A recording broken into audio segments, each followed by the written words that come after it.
السلام علیکم ناظرین، آپ کا میزبان جہانگیر سید آپ کے پروگرام رہنما کے ساتھ حاضر خدمت ہے اور پروگرام میں آپ کا خیر مقدم کرتا ہے۔ ناظرین، جس طرح کہ آپ ہمارے پروگرام کا فارمیٹ جانتے ہیں، ہم رہنما میں کسی بھی فیلڈ کے رہنما کو بلاتے ہیں، مدعو کرتے ہیں اور ان کے شعبے کے جتنے مسائل ہیں جس سے آپ روزانہ ہی نبرد آزما ہوتے ہیں ان کے سامنے رکھتے ہیں، تشنا سوالات کے جوابات ان سے لیتے ہیں اور آپ کی رہنمائی کے لیے ہم پیش کرتے ہیں۔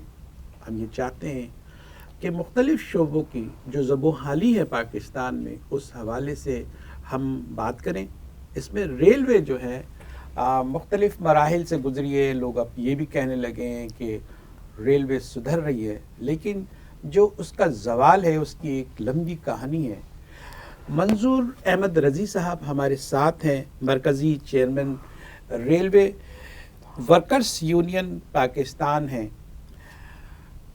ایک تاریخ ہے آپ کے سینے میں، تمام حوالوں سے ہم بات کریں گے، لیکن ابتدائی طور پر ہم چاہیں گے کہ ان کے ایک لیڈر کی حیثیت سے ابتدائی زندگی کس طرح گزری ہے، اس کے بعد ہم سوالات پر آئیں گے، ایشوز پر آئیں گے، ہاٹ ایشوز پر آئیں گے۔ السلام علیکم، ہم آپ کا خیر مقدم کرتے ہیں۔ وعلیکم السلام جی۔ اچھا، میں یہ چاہ رہا ہوں کہ آپ کی ابتدائی زندگی کے حوالے سے بات کی کہ آپ کی ولادت کہاں ہوئی، آپ نے کیسے مراحل طے کیے، آپ ریلوے میں کیسے آئے اور ریلوے میں یہ جد و جہد کیسے شروع کی، اور ریلوے جن مراحل سے گزرا ہے اس کی بھی تاریخ آپ کے پاس ہے، اس حوالے سے بھی ہم بات کریں گے۔ تو آپ کی ابتدائی زندگی سے ہم شروع کرتے ہیں۔ دیکھیں جناب، میں بنیادی طور پر ہمارے والدین جو تھے وہ ہندوستان سے یہاں گئے تھے۔ 1928 میں میرے دادا یہاں پر تھے، بحری جہاز میں کام کرتے تھے، اور ابا بھی ہمارے ریلوے میں 1940 میں نوکر ہو گئے تھے۔ میری پیدائش 1945 میں 4 دسمبر 1945، آج بھی اندراج ہے کے ایم سی کے اس میں، وہاں یہاں پر ایک ہاسپٹل تھا ہمارا، مجھے نام نہیں آ رہا اس کا، لیڈی ڈفرینٹ ہاسپٹل، وہاں میری پیدائش ہوئی، اور اس کے بعد ہم ریلوے کالونی کراچی سٹی میں رہے۔ تو میں سمجھتا ہوں کہ ریلوے بڑی بہتر تھی اور بڑا اچھا ماحول تھا۔ یہ تو میں پیدائش، آپ نے تعلیم بھی کراچی میں حاصل کی ہوگی؟ ابتدائی تعلیم کیونکہ سندھ میں ہمارے لوگ بہت آ کے سکرن میں، نواب شاہ میں، شہزاد پور میں، میرپور خاص میں یہاں آباد تھے۔ تو میرے نانا جو تھے پولیس میں تھے، وہ سکرن میں تھے، اور والد یہاں پر تھے۔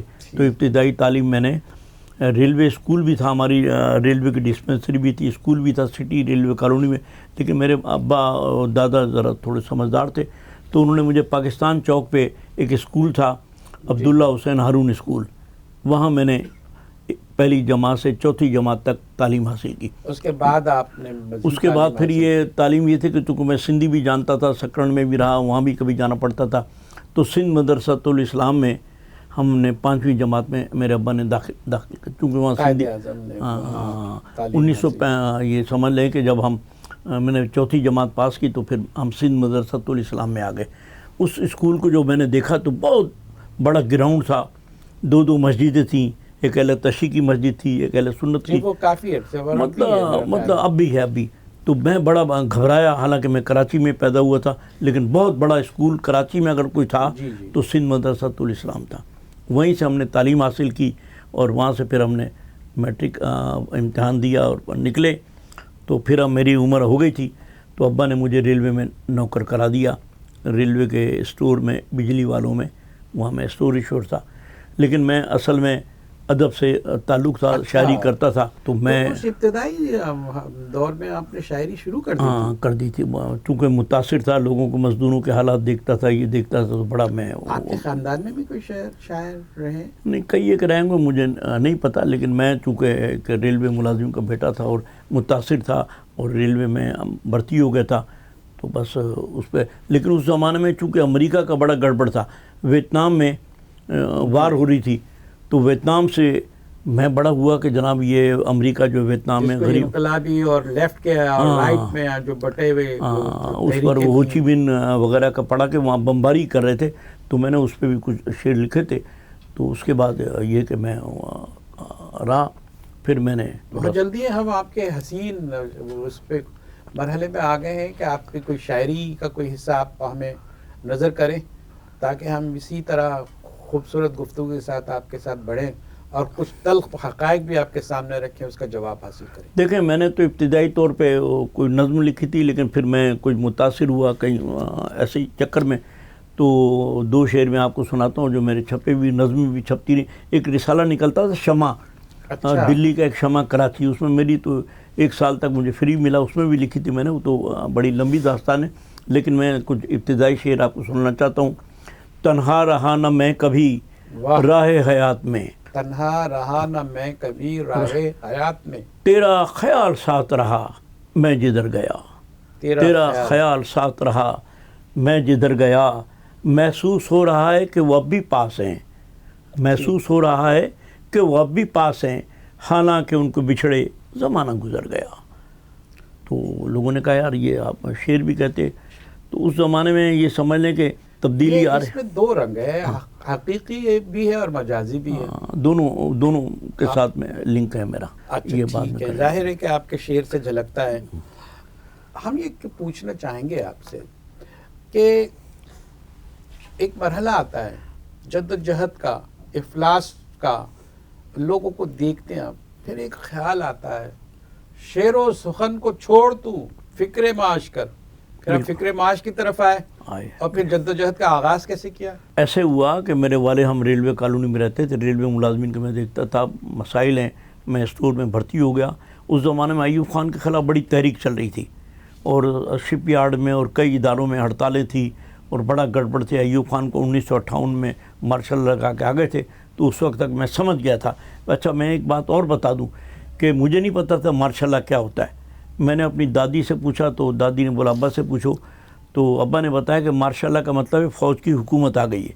اس زمانے میں ذخیرہ اندوز بڑے تھے، تو ان کو پکڑ لیا تھا، بولا یہ فوج کی حکومت ہے۔ تو میں نے کہا یہ آپ کیوں؟ تو ریلوے میں تھے نا اس میں؟ ریلوے میں تھا، لیکن ریلوے کے حوالے سے آپ کی جد و جہد اور آپ وہ بات کی بات بتا رہا ہوں، میں پہلے بتا رہا ہوں کہ اس وقت مجھے آیا کہ فوج کیوں کری۔ میں نے یہ بھی دیکھا کہ بندر روڈ سے وہ گندم کی بوریاں جا رہی تھیں اونٹ کے، گلے میں تھینک یو امریکہ لکھا ہوا تھا، تب میں متاثر ہوا۔ میں نے کہا یہ امریکہ کا کیوں؟ بولا انہوں نے گندم بھیجی۔ تو ہم ریلوے میں تھے، تو یہ خیالات میرے ذہن میں آتے رہے کہ یار یہ امریکہ اور یہ فوج یہ کیا ہے، انقلابی خیالات، انقلابی خیالات۔